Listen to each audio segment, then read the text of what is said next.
C'est une histoire extrêmement troublante. Un complotiste anti-vaccin a été arrêté avec un lourd arsenal chez lui, une arme d'assaut, des bombes artisanales, beaucoup de munitions. Et ça ne se passe pas aux États-Unis, mais bien chez nous, en Mauricie. Les services de renseignement criminel de tout le pays ont déjà sonné l'alarme en novembre dernier. Les Canadiens en détresse psychologique pendant la pandémie sont vulnérables aux théories du complot.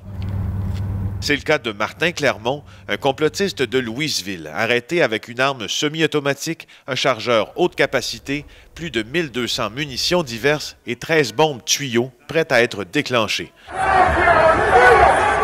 Des engins artisanaux semblables à ceux qui ont été trouvés à Washington le jour du soulèvement au Capitole. Qu'est-ce qu'ils vous ont dit, en fait, quand ils vous ont évacué? Ils nous ont dit qu'il y avait peut-être des explosifs, des bombes, l'autre bord. C'est ça qu'ils nous ont dit. Quant à l'arme, c'est la même qui a été utilisée lors de la tuerie de la Grande Mosquée de Québec et de l'attentat au Métropolis. L'homme sans emploi de la Mauricie a avoué être bipolaire.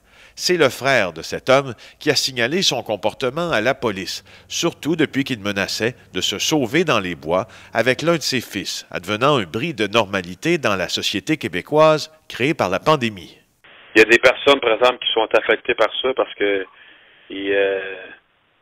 ils croient vraiment à ça, puis là, ils ont peur à cause de ce qui va arriver, ils savent pas. Là. Il y a deux trames à cette histoire. Celle qui se déroule bien visible ici, à Louisville, en Mauricie, où les agissements de Martin Clermont étaient connus que d'une infime partie de la population. Mais la deuxième trame, elle, se déroule sur les réseaux sociaux, qui étaient la chambre d'écho des théories complotistes publiées par M. Clermont. Sur les réseaux sociaux, il relaie des thèses conspirationnistes liées à la grande réinitialisation, la 5G, les chemtrails et le vaccin. Pas vrai, pas en tout. OK. C'est pas un fou moi non plus, mon chum. Si je reste ici, là, juste parce que dire, là, c'est du caca comme TVA poubelle. Une portion de son entourage virtuel le conforte dans ses idées conspirationnistes.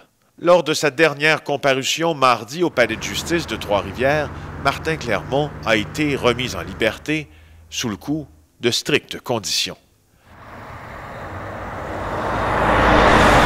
Félix Séguin, Bureau d'enquête, Louisville.